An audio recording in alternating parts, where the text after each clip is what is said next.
우리 오늘 또 귀한 우리 박은조 목사님 오늘 말씀 나눠주실 텐데, 우리 먼저 우리 성경 봉독하고 우리 목사님 나오셔서 귀한 말씀 나눠주시겠습니다. 우리 에베소서 1장 1절부터 6절까지의 말씀입니다.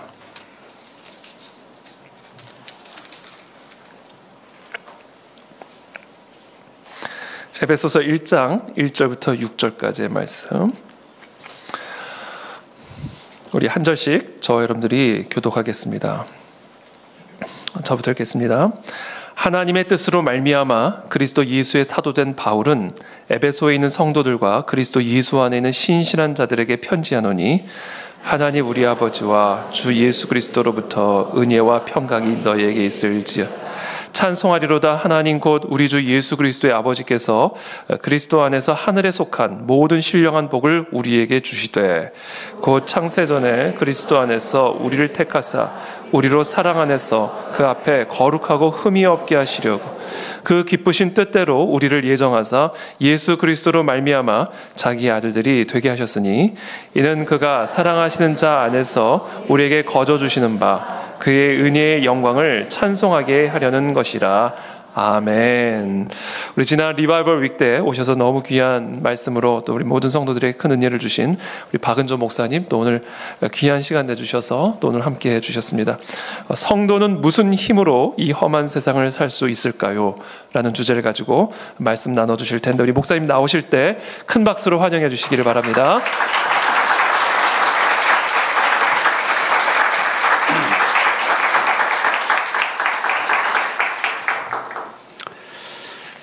다시 한번 기도합니다. 감사하신 주님, 우리에게 가장 큰 두려움인 죽음을 꺾으시고 부활하신 주님의 부활을 기억하면서 매 주일마다 저희들로 하여금 주님 앞에 예배케 하시니 감사합니다. 특별히 저희들에게 말씀해 주시고 말씀의 은혜를 통해서 성령의 능력을 더해 주시고 많은 약점과 상처와 죄악을 안고 있는 자들이지만은 또 우리를 둘러싼 환경조차도 반기독교적이고 반복음적일 수밖에 없는 이런 상황 속에 살고 있지만은, 이 속에서 저희가 그리스도인으로 살아갈 수 있도록 은혜를 베푸시고 힘을 공급하시는 주님을 기대합니다. 아버지 하나님, 이 시간 에베소 말씀을 통해서 저희들이 하나님께서 주시는 어떤 은혜를 덧입어야 이 땅에서, 이 험한 세상에서 이 연약한 자들이 그리스도인의 삶을 살 수 있겠습니까? 우리가 가진 생각들을 정리하고 또 우리가 가진 생각들을 내려놓고 우리의 생각 이상으로 항상 우리를 인도하시는 하나님의 가르침을 받고자 합니다. 주의 성령께서 이 시간 저희와 함께해 주시옵소서. 예수님의 이름으로 기도하옵나이다. 아멘.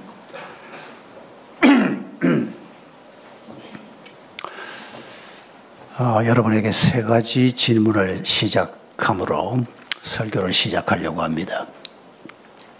첫 번째 질문은, 하나님이 지금 이 순간에 왜 솔로몬에게 하나님이 오셔서 한 가지 구할 것이 있으면 기도해봐라 그랬지 않습니까? 오늘 여러분에게 하나님께서 네가 이 세상에서 그리스도인으로 사는데 내가 너한테 뭘 한 가지 해주면 되겠냐? 혹시 이런 질문 처음 들어보십니까? 하나님이 그렇게 물으시면, 또 하나님이 안 물어봐도 우리가 많이 생각해 봤지 않습니까? 하나님이 나한테 이런 거 해주시면 내가 그리스도인으로서 하나님이 기뻐하는 삶을 살 수 있겠다. 여러분, 그 생각을 한번 잠깐 해보십시오. 저 같은 암 환자는 아직 제가 5년 딱지가 안 끊어졌습니다. 이번 8월에 이제 무사히 진료를 받으면 이제 암 환자 딱지를 이제 떼게 되는데, 아무래도 건강에 대한 두려움이 많을 수밖에 없습니다. 주변에서 암이 2번째 오고 3번째 오고 고생하는 사람들을 보면 그게 절대 남의 일 같지 않았습니다. 하나님께서 언제 데려가실 건지는 하나님이 결정하겠지만은 사는 날 동안이라도 건강하게 해주면 내가 그리스도인으로서 한번 건사하게 살아볼 수 있겠다. 당연히 이런 생각 우리가 하게 됩니다. 그 기도가 응답되기를 바랍니다. 뭐니 해도 하나님이 돈을 좀 넉넉하게 주셔야 그래도 이 그리스도인으로 살아갈 수 있지 않을까. 돈에 치이고 뭐에 치이고 그렇다고 내가 큰 부자가 되게 해달라는 것도 아니고, 한 성도가 성경에 고백한 것처럼 내가 너무 부자가 돼서 교만해서 하나님 앞에 교만 방자한 자가 되지도 않게 하시고, 내가 너무 없어서 하나님 없다고 하는 자도 되지 않도록 먹고 사는 것 적당하게 하나님이 공급해 주시면 좋겠다. 이 기도가 오늘 이 순간에 내게 가장 절실한 분들도 있을 겁니다. 예, 그런 기도도 응답 받으시기 바랍니다. 내 아이들이 결혼을 좀 빨리 했으면 좋겠다. 믿음의 배우자들을 만났으면 좋겠다. 등등 우리에게 하나님 앞에 구할 것들이 참 많습니다. 마태복음 10장 16절에 보면 하나님께서 우리를 세상으로 보내면서 양을 이리떼 속으로 보내는 것 같다라고 말씀하셨습니다. 이리떼 속에 양이 들어가서 도대체 무슨 힘으로 그리스도인의 삶을 살 수 있을까? 무슨 답을 갖든지 마음속에 여러분이 가진 답을 가지고 두 번째 질문으로 넘어가 보십시다. 여러분의 그 생각을 바꿀 의향은 없습니까? 건강, 물질, 가정, 직장, 성진, 그게 뭐든지 간에 우리가 생각하는 그것보다 더 근사한 것을 주실 하나님을 기대해 보실 수 없겠습니까? 여러분, 하나님은 항상 우리의 생각을 뛰어넘는 분입니다. 내가 생각하는 정도로 움직이는 하나님이면 그건 이미 하나님이 아닙니다. 우리가 하나님만큼 똑똑합니까? 우리가 하나님만큼 지혜롭습니까? 이 시원찮은 우리가 생각하는 기준을 놓고 하나님이 그 정도로 응답하신다면 믿을 필요 없습니다. 항상 하나님은 우리의 생각을 깨뜨리고 우리의 생각을 뛰어넘는 방식으로 일하십니다. 예수 그리스도가 이 땅에 오셨다. 이건 아무도 상상도 할 수 없는, 어떻게 하나님이신 분이 인간의 몸을 입고 이 땅에 와서, 그것도 놀라운데 하나님이신 분이 죄 없다는 분이 어떻게 이리떼 속에 들어와서 어린 양이 이리떼들에게 물리고 찔리고 찢기고, 그런데도 그 강력한 힘을 가지고 있는 분이 끝까지 십자가의 길을 잠잠고 걸어가시는, 많은 사람들은 그게 뭔지를 이해하지 못하지만은 결국 그 사랑의 힘, 그걸 하나님이 우리에게 보여주신 겁니다. 그리고 그게 끝이 아닙니다. 그 죽음을 통과해서 우리가 두려워하는 그 죽음을 완벽하게 제압하는 부활의 생명으로, 그것도 첫 열매로 이 땅에 오신 분이 예수 그리스도입니다. 그리고 우리를 그 다음 열매라고 얘기합니다. 우리가 예수 그리스도의 십자가와 부활을 믿는 것은 우리 또한 우리의 죄책을 들어주시는 은혜를 덧입고 우리 또한 그 부활의 생명을 가지고 사는 사람들입니다. 그 약속이 우리에게 주어져 있습니다. 그러니 내가 살아가면서 내가 죄 사함을 받고 부활의 생명으로 내 생명이 이 땅에서 풍성하게 되는 것을 기대하는 마음을 갖는 것, 이게 믿음입니다. 이건 우리가 예상하는 것보다 항상 클 수밖에 없습니다. 그래서 우리가 기도는 하되 하나님이 입을 넓게 열라 두드리라, 하나님이 우리에게 기도하라고 하셨으니까 우리가 정직한 마음으로 지혜로운 마음으로 최선을 다해서 기도는 하되 항상 이 기도대로 하나님이 일하시지 않고 이보다 훨씬 더 크게 일하실 거예요. 이런 마음으로 지금 우리가 가진 생각을 언제든지 내려놓을 수 있는, 이게 두 번째 질문입니다. 그럼 세 번째 질문은, 그러면 도대체 하나님은 나한테 뭘 주실 건가? 우리가 그걸 오늘 생각하려고 합니다. 우리가 많이 오해하는 것은 우리를 이리떼 속으로 보내는 어린 양이라고 주님이 말씀하셨습니다. 예수님이 바로 그런 모습으로 33년을 살다 가셨습니다. 근데 우리가 이리떼 속, 이 이리떼를 꼭 비그리스도인들을 나쁘게만 얘기하는 게 아니고 하나님을 알지 못하는 사람, 예수 그리스도가 하나님의 아들이심을 알지 못하는 사람들은 예수 믿는 우리가 이상할 수밖에 없습니다. 이 좋은 시간에 나가서 놀면 지금 기가 막히게 놀 수 있을 텐데 이 뭐 하는 겁니까 이게 지금. 하나님을 알 수 없는 사람은 이 자리에 와 있는 우리를 이해할 수가 없습니다. 하나님을 알지 못하는 사람은 거짓말 한번 눈 딱 감고 하면 1,000만 원이 생길 수가 있는데 거짓말 못하겠다고 그걸 끝까지 뻗대는 사람을 이해할 수가 없습니다. 바보라고 그럽니다. 몸 좀 아껴가면서 편하게 인생을 살아도 되는데 뭐 굳이 봉사를 하느니 뭐니 하면서 오지랖 넓은 짓을 하고 다니는 사람들을 보면 되게 그리스도인들이 많습니다. 우리도 그런 사람이 되기를 원합니다만은 어떻게 이해를 하겠습니까? 돈이 생기는 것도 아니고 명예가 생기는 것도 아니고 세상이 알아주는 것도 아닌데도 제가 북한을 드나들면서 북한 사람 돕는 일을 했는데 몇 번 북한을 드나들고 몇 번 영사들을 만나고 하면서 아무도 없을 때 단 둘이 있는 시간이 있습니다. 항상 영사 둘이가 늘 같이 나오는데 평양 고려호텔에서 잠깐 두 사람만 딱 있었을 때가 있었습니다. 그 사람이 저한테 이랬습니다. 목사 선생, 질문이 있다고. 뭐냐 그러니까 당신들은 뭐 때문에 이 일을 하냐는 겁니다. 우리가 신문에도 못 내게 하고 그리고 상당한 도움을 요청을 하고 당신들이 신문에 이름이 안 나니까 명예를 얻는 것도 아니고 이 돈 구해오려고 그러면 굉장히 힘이 들 텐데 도대체 왜 이 일을 하냐? 민족애 때문에 우리가 벌써 원수처럼 산 지가 언젠데 이게 민족애 때문에 할 수 있는 일 같지 않다. 휴머니즘 때문에 아무리 생각해도 나는 그 정도밖에 생각이 안 되는데 이런 질문을 하는 겁니다. 그래서 제가 긴 얘기할 시간이 없어서 뭐 금방 또 다른 사람이 지금 잠깐 나갔다가 들어오는 시간인데 예수님 때문입니다. 예수님이 이 일을 기뻐하시기 때문에 하는 겁니다. 이렇게밖에 답을 못했는데 그 사람이 그 말을 어떻게 받아들였을지는 모르겠습니다. 여러분, 예수님께서 우리를 양의 모습으로 이리떼 속에 살게 하셨습니다. 세상은 하나님에 대해서 적대적일 수밖에 없습니다. 예수님이 와서 자기가 하나님이라 그러니까 사람들이 기가 찼지 않습니까? 어떻게 시골 출신 랍비가 자기를 하나님에게 동등하게 하나님이 내 아버지라 그러고 내가 하나님이라 그러고 예수님 입으로 직접 그 말을 여러 번 했지 않습니까? 그걸 받아들이지 않는 사람이면 누구라도 참남한 자다, 죽어 마땅한 자다, 누구라도 그렇게 생각했을 겁니다.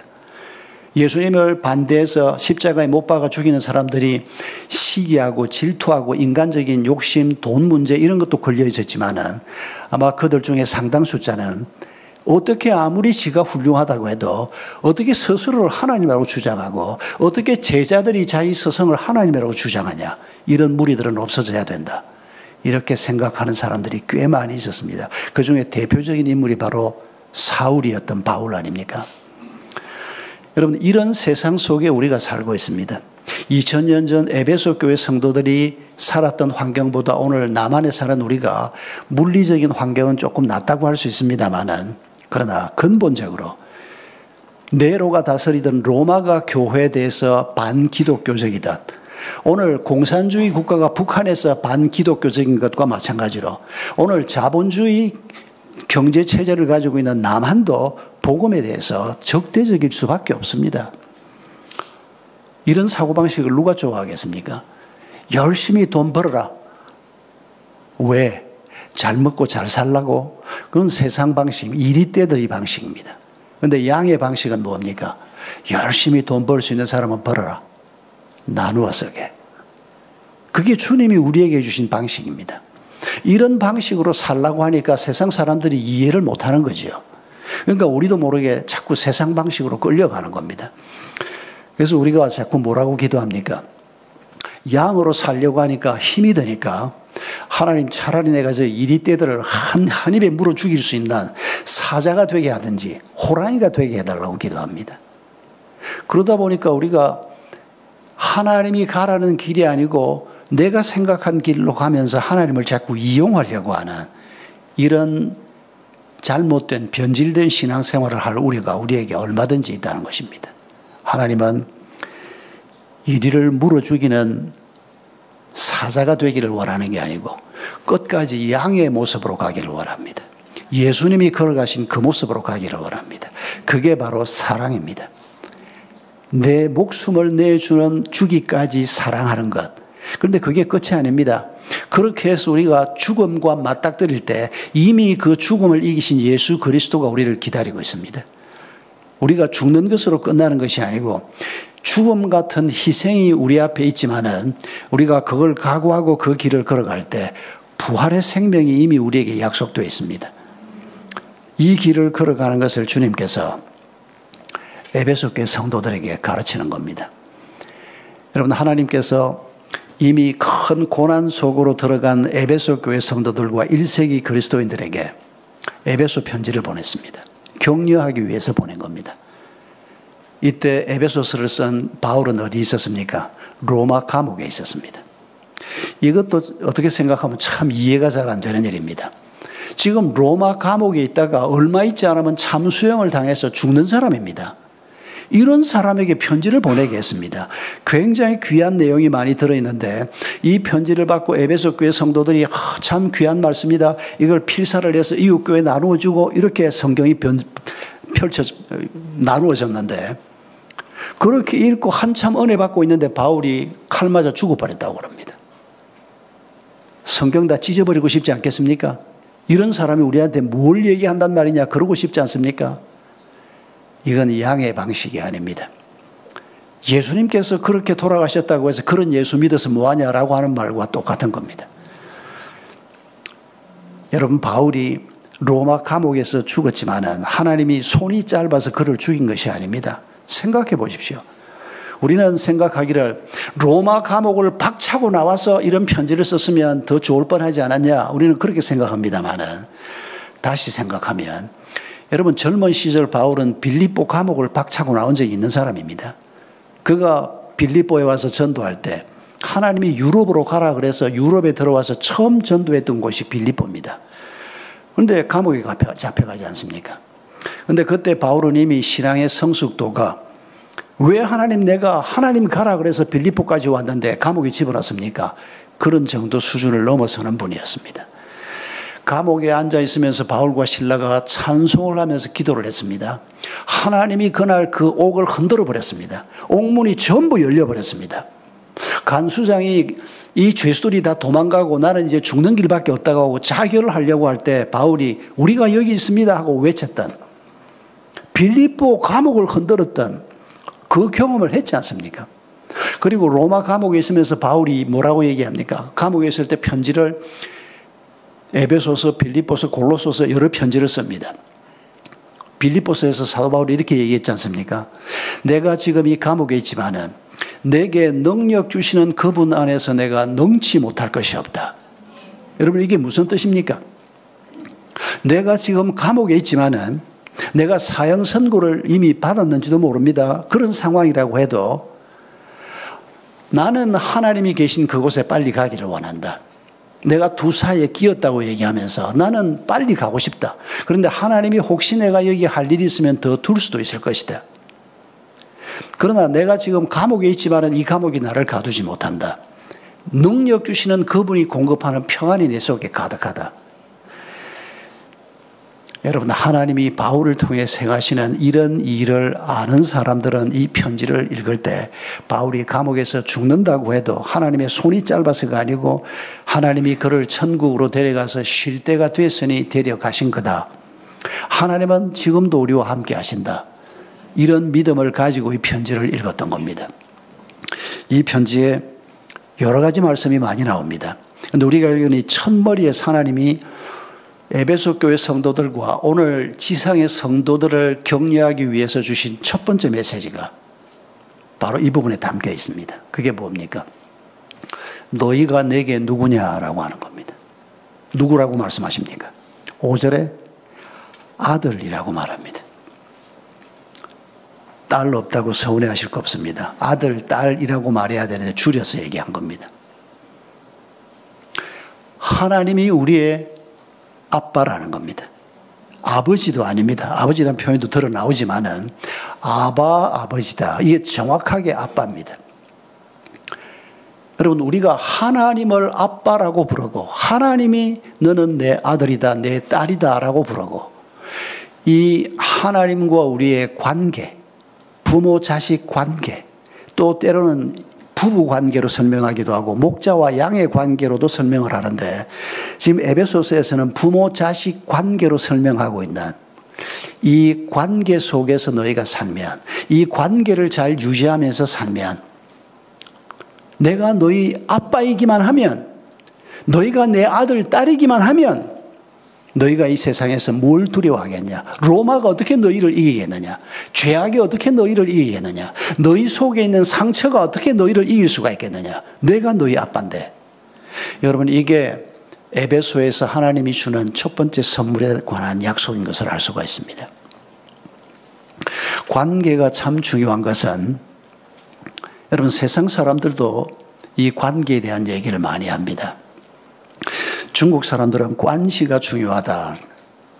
제가 1990년에 중국에 선교사를 파송하고 지금까지 중국 사역을 계속하고 있는데, 1990년 시작한 우리 선교 사역이 93년에 신학교 사역으로 발전을 하고, 93년에 시작한 MDiv 과정, 대학원 과정 학교가 지금 중국에 8개가 있고, 그 초기 멤버들은 저하고 그러니까 한 30년 이상을, 그러니까 그 사람들이 한 20대 때, 제가 한 30대 후반 때 만났던 친구들입니다. 그러니까 수십 년을 함께 지내면서 1년에 몇 차례씩 만나서 같이 예배도 드리고 중요한 행사가 있을 때 왔다 갔다 하고, 그러니까 이제는 뭐 길게 설명하지 않아도 서로 믿음을 가지고 한 몇십 년 일을 하는 상황이 되어오니까 한국에 문도신학교 캠퍼스를 하나 만들어야 되겠습니다. 그러자고. 제가 은퇴하고 난 다음이었습니다. 그러니까 돈을 10억을 보내면서 이걸 가지고 한 20명 먹고 잘 수 있는 작은 캠퍼스를 용인에 만들어 달라고. 왜 하필 용인이냐? 용인에 신학 박사학위를 가진 분들이 한 100여 명 살고 있습니다. 그 인근에 신학 대학원이 6개가 있습니다. 이걸 알고 이 사람들이 용인에, 그리고 그 전에 용인에 학생들을 많이 보냈었습니다. 와서 이제 거기서 공부하고 먹고 자고 한 몇 주간 있다가 돌아가고 한 몇 년을 하다 보니까 너무 좋다. 그걸 보내면서 한다는 소리가, 건물을 사면 목사님 이름으로 등기를 하세요. 내가 떼먹으면 어떡하려고. 아유, 뭐 우리가 어차피 중국 돈이 가는데 그걸 중국 사람이 갖는 건 뭐 복잡할 거고 목사님이 알아서 하라고. 그걸 교회로 등기를 했습니다. 그러니까 우리 한국 교회를 하나 캠퍼스 시작하면서 등기를 했는데 10억이 작은 돈이 아니지 않습니까? 그 돈을 나한테 보내면서 목사님 이름으로 등기를 하라고.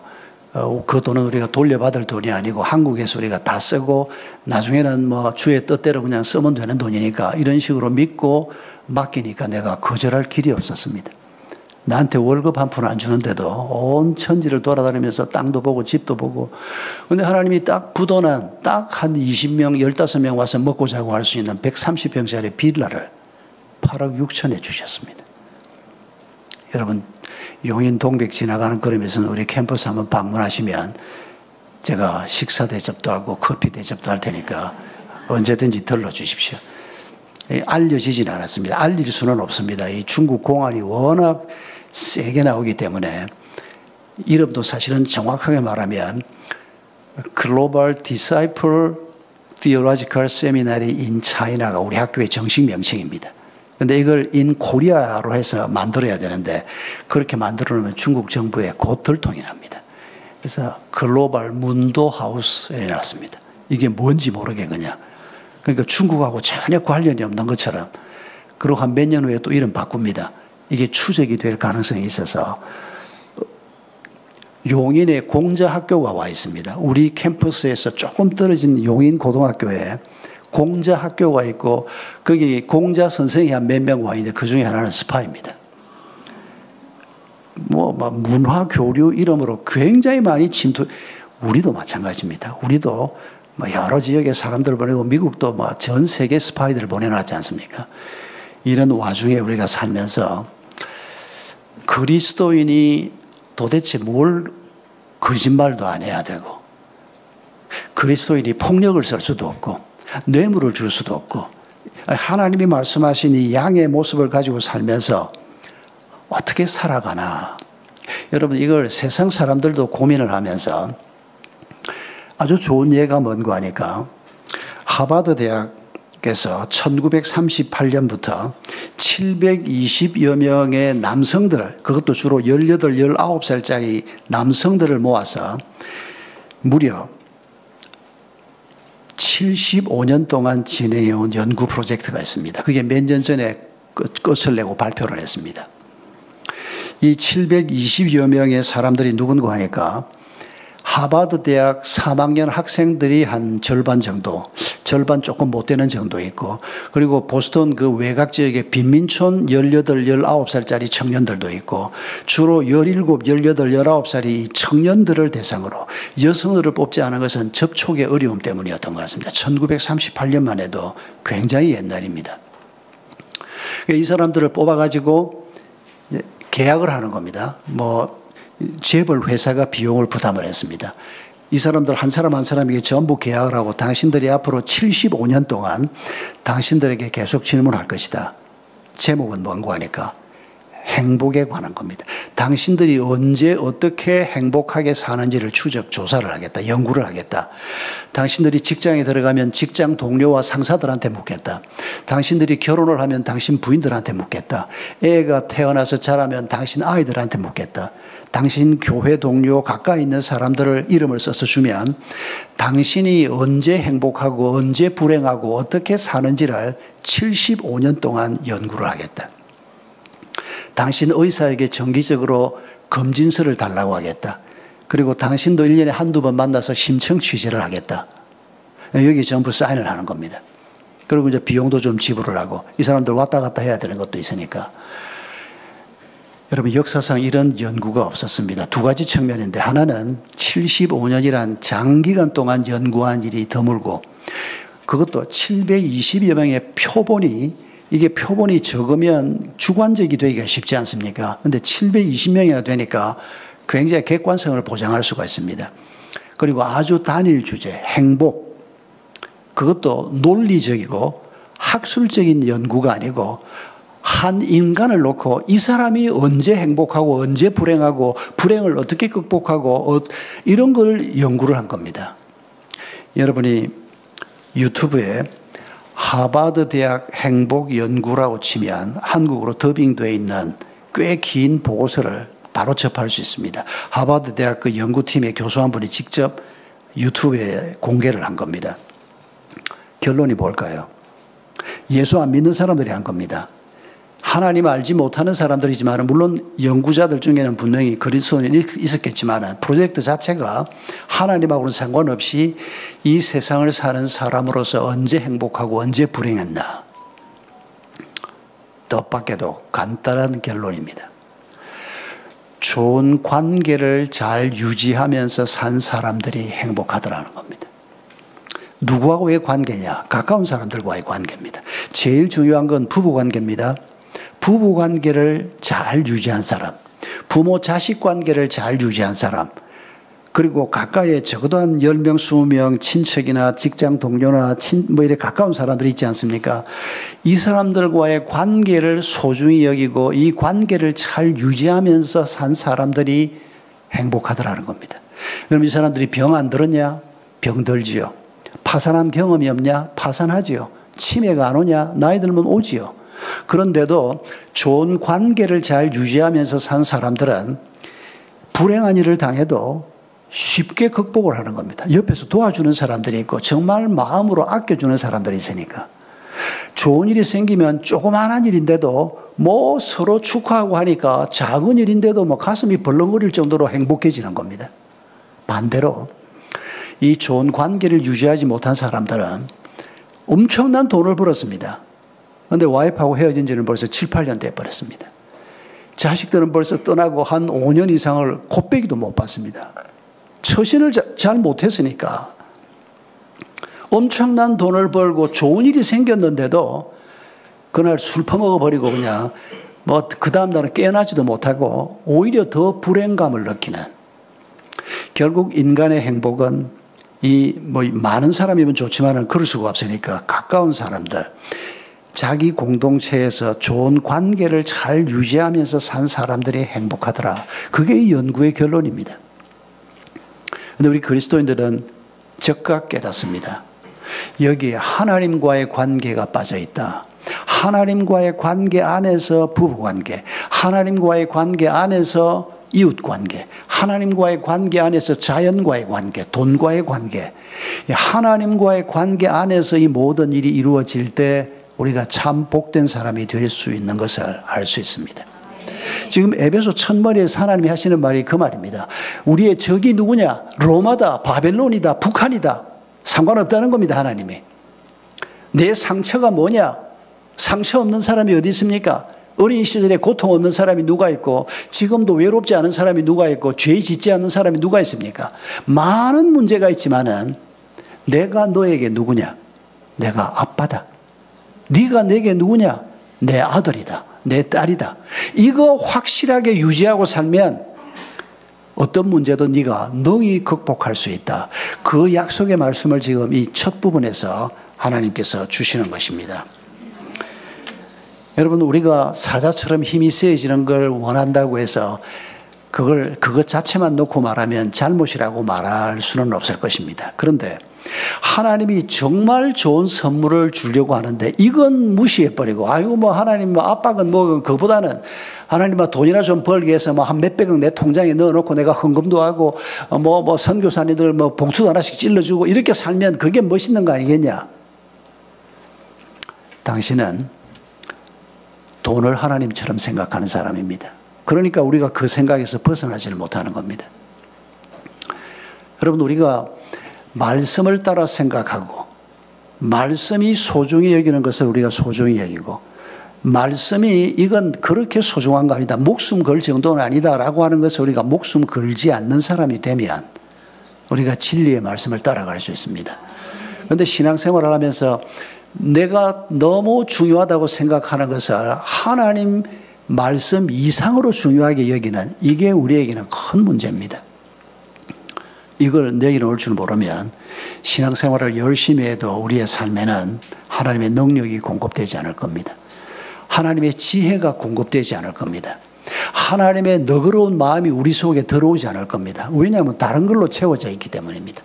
돈 주시면 되는데 뭐 사랑하라는 소리는 자꾸 왜 자꾸 돈 봉투를 하나 찔러줘야 그게 사랑이지, 그냥 뭐 어떻게 사랑하라고. 이런 사고방식이 오늘 남한에 살고 있는 우리 대부분의 사람들이 이 문제가 가장 큰 문제가 아닌가 생각이 됩니다.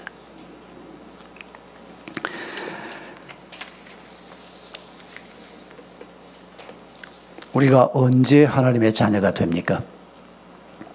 예수 그리스도가 십자가에 죽으실 때 바로 내 죄값을 치르고 죽었다는 것을 깨닫고 그 예수 그리스도를 내 삶의 주인으로 받아들일 때 우리가 그리스도의 사람이 되는 겁니다. 그게 하나님의 자녀로 태어나는 겁니다. 그리고 그렇게 하나님의 자녀로 태어난 우리에게 하나님이 주신 약속이 뭡니까?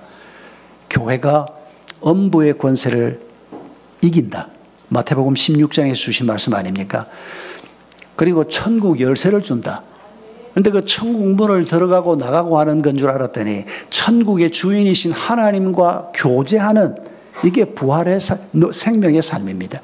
예수를 믿고 새 생명을 얻고 하나님의 자녀가 되고, 그런데 그걸로 끝나는 게 아니고 열쇠를 가졌는데 그 열쇠 들고 천국 문지기를 하라는 건 줄 알았더니 천국 문을 열고 들어갈 뿐 아니라 하나님의 나라를 열고 들어갈 뿐 아니라 내가 여기서 뭘 매면 하나님이 위에서도 매고 내가 풀면 하나님도 풀고. 여러분, 이게 무슨 얘기입니까? 죄를 이기고, 여전히 우리가 사는 날 동안에 죄를 짓기도 하겠지만은 그러나 죄를 이기고 앞으로 또 죄를 지으면 이제는 걱정할 것 없습니다. 그 죄가 우리를 이기지 못한다는 것을 우리가 압니다. 우리가 그 죄를 누구에게 가져가야 하는지 압니다. 예수님에게 가져가면 죄 사함을 받을 수 있는 것을 압니다. 죄가 나를 이기지 못한다. 죄가 갖다 주는 사망이 나를 이기지 못한다. 이 믿음으로부터 시작해서 하늘에 계시는 하나님, 이 말은 하나님이 하늘에만 계시고 땅에는 없다는 말이 아니고 모든 신령한 복을 내가 너에게 준다 그랬는데 이 신령한 복을 다른 관점에서 보다 땅에 살고 있는 우리가 상상도 할 수 없는 어마어마한 이런 복을 신령한 복이라고 설명을 하는 겁니다. 하늘에 계신 아버지라고 하는 것은 땅에는 안 계시는 게 아니고 땅에 발을 붙이고 사는 우리와는 다르신 분. 그분이 우리와 하나가 되는 이게 부활의 생명이 누리는 풍성한 삶입니다. 여러분 이 약속의 말씀은 천국 가서 우리가 누리는 것이 아니고 여기에서부터 말씀을 따라 살 때 그게 바로 양으로 사는 겁니다. 물어 뜯는 자로 사는 게 아니고 돈의 힘이나 세상의 권력의 힘으로 사는 게 아니고 하나님의 말씀이 주시는 길을 걸어가면서 성령의 도우심으로 우리의 힘으로는 갈 수 없는 길이니까 성령의 도우심으로 우리가 이리떼 속에서도 양의 모습으로 이리가 물어 뜯어도 우리가 쉽게 죽지는 않을 겁니다. 성령이 그 속에 있기 때문에 이 성령의 도우심으로 우리가 이 땅에서 결국 양이 이리를 이겨내는 이런 세상을 하나님께서 만들어 가자고 우리를 부르신 것입니다. 여러분 그 하나님을 아빠라고 부르라고 하는 이 말씀이야말로 우리가 죽는 날까지 하나님을 아버지 하나님이라고 주로 부르는데 저도 이 아버지가 익숙해가지고 아빠 하나님이 훨씬 더 좋은 말 아닙니까? 저는 돌아가신 제 아버지를 아빠라고 한 번도 불러본 적이 없습니다. 우리 때 그런 이름이 있었는지도 모르겠습니다. 내 주변에 자기 아버지를 아빠라고 부르는 애를 내가 본 적이 없습니다. 적어도 직접으로는. 우리 아버지도 항상 아버님이었습니다. 아버님이 말씀하면 예 그러면 됩니다. 아니요는 뭐 언감생심 있을 수 없고 뭐 아버지한테 뭐라고 대꾸하는 것도 안 됩니다. 그럼 옆에서 고모나 누가 에이 어른한테 뭐 말대꾸를 하고 그래. 그러니까 말씀하시면 예. 우리 아이들은 한 번도 아빠라고 부르라고 말한 적이 없습니다.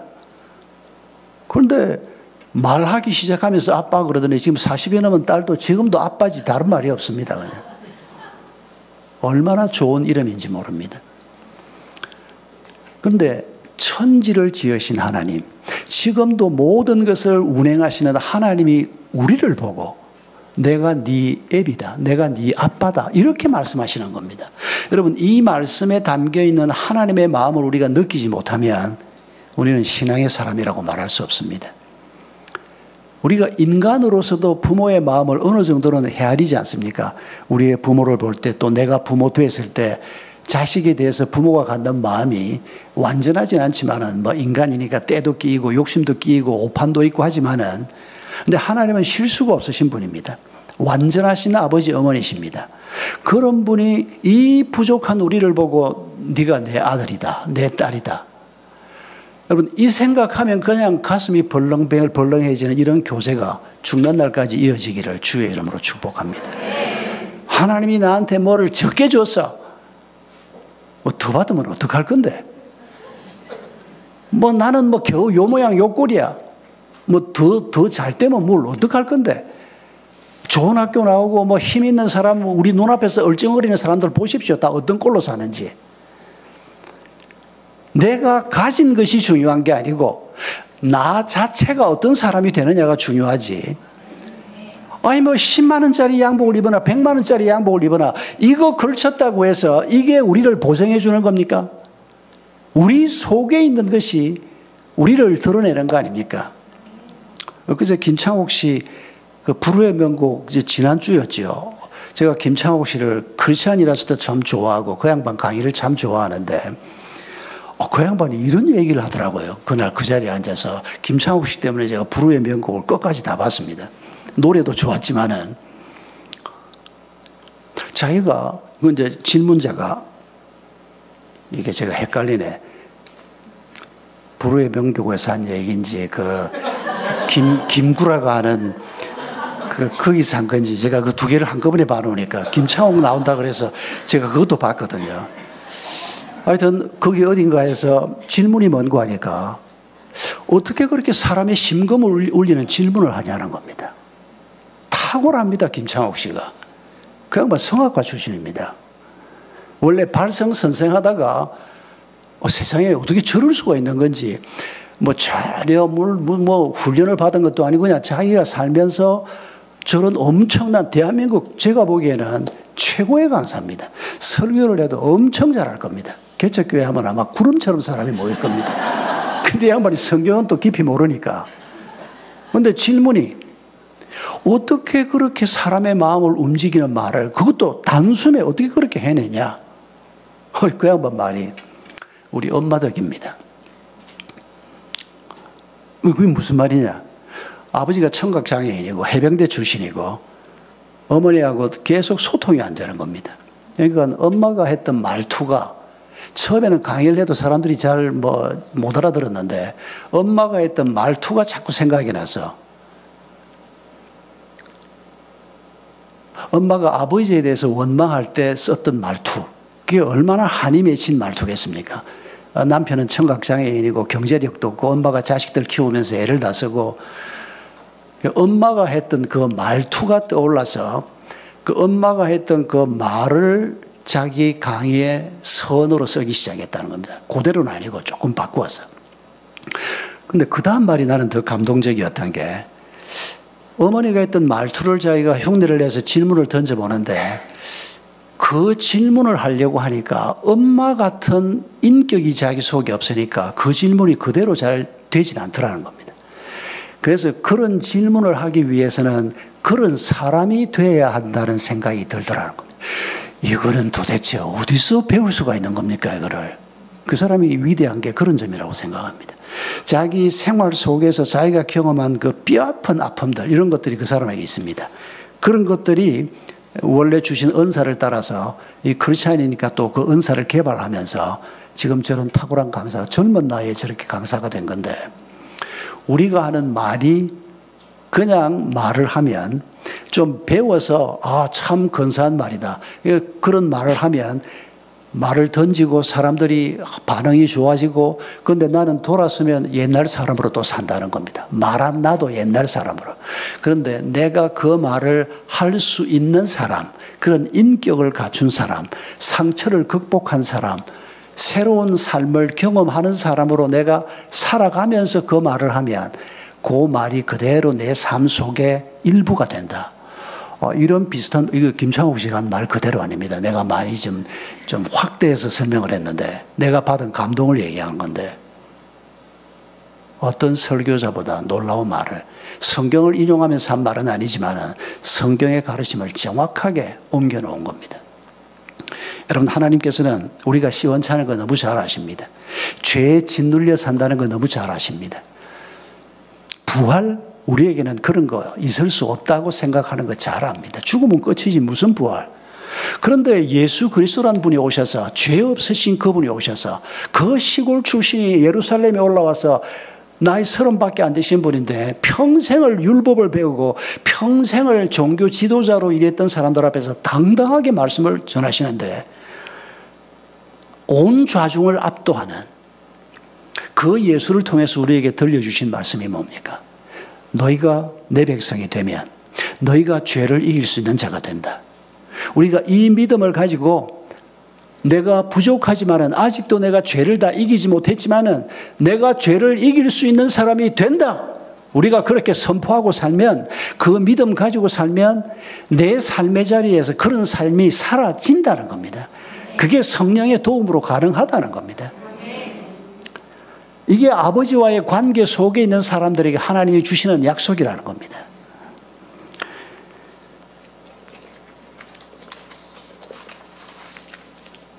나는 부족해서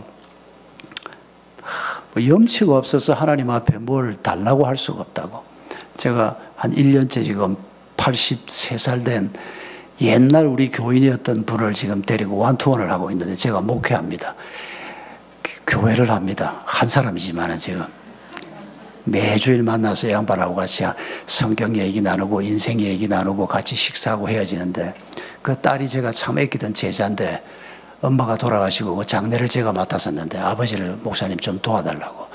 그래서 제가 은퇴하고 시간이 있으니까 그때 제가 또 하나님이 수락하도록 기쁨을 주셔서 수락을 하고 지금 한 10개월째 만나는데 내 인생에서 처음 하는 경험입니다.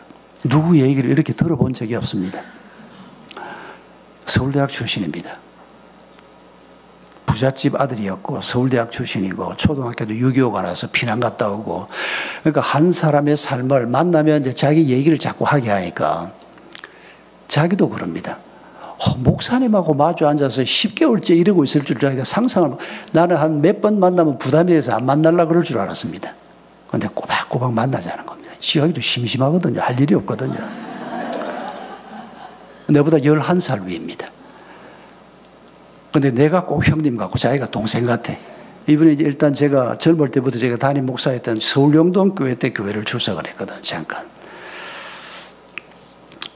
이번에 제일 지금 큰 문제가 뭔가 하니까, 목사님, 내가 이 나이까지 하나님이 없다고 생각하진 않았는데 그래도 하나님은 계신 것 같다고 늘 생각하고 살았고, 이 나이까지 내가 하나님한테 뭐 아무것도 한 것 없고 교회 헌금도 제대로 한번 해본 적이 없는데 지금 내가 뭘 하나님 앞에 이걸 주세요 저걸 주세요 하겠냐고. 전형적인 한국 남자들이 가진 생각입니다. 그런 사람이 또 일 많이 해놓으면 교회에서 사고 치는 장로 되는 사람들입니다. 그래서 하나님이 당신 보고 뭘 하라는 게 아니고, 그리고 우리가 하나님 앞에 지금 뭐를 구하겠냐. 우리에게 가장 중요한 것은 하나님과의 관계를 잘 만들어가고, 앞으로 몇 년 후에 자기는 한 85세 되면 죽을 거다 맨날 그러고 있습니다. 지금 아주 건강하신 분인데 한 몇 년 안 남았는데, 그래 몇 년 안 남았다 치면 그때 그동안에 뭐 하실 거냐고, 막 그림도 좀 배우고 그것도 하시라고. 그런데 하나님과의 관계를 잘 만들어 가시면 그게 지금 우리에게는 가장 중요한 일 아니겠냐. 이 주제를 가지고 지금 10개월째 계속 같이 대화를 하는데 많이 좋아지긴 했습니다.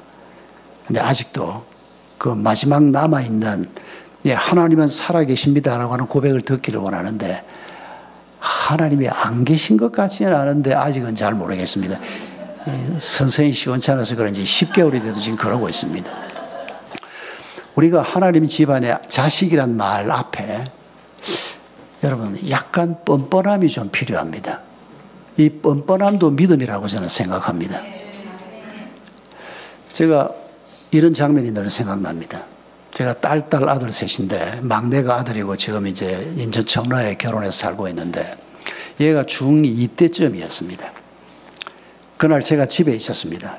6월 한 말 7월 초 좀 더울 때인데 방학 직전이었는데 얘가 학교 갔다 다녀왔습니다 하고 이제 아파트 문을 열고 들어왔는데 내가 앉아 있으니까 아빠 이러고, 그 시간에 제가 잘 집에 없었으니까, 그러고는 얘가 이제 냉장고 문을 열고, 얘가 항상 집에 들어오면 우유를 한 컵 마시는 게 습관이라고 내가 들어서 알고 있는데, 얘 컵은 우리 먹은 잔 중에서 제일 큰 잔을 지가 어디서 하나 사와가지고는 그 우유를 콱콱콱 부어서 가득 채우고 그걸 한 잔씩 마신다는 겁니다. 그런데 그날 내가 거실에 앉아있고 아내는 안방에 있었고 냉장고 문을 확 잡아 뜯듯이 여는데 우유가 없는 겁니다. 그러면 어찌해야 됩니까, 얘가? 우유가 없구나. 엄마가 우유를 잊어버렸구나. 그러고 물 마시고 지방으로 들어가야 맞지 않습니까? 근데 이 자식이 어쩌는 거 하니까 얼굴이 그냥 막 분기탱천해가지고 그냥 막 내가 빤히 지금 옆에서 보고 있는데 막 화가 올라오는 겁니다. 그냥 내가 우유 좋아하는 거 알면서 엄마가 어떻게 우유를 떨어뜨려? 그러고는 안방을, 날 보고는 다행히 고함을 안 지르고 안방을 향해서 엄마!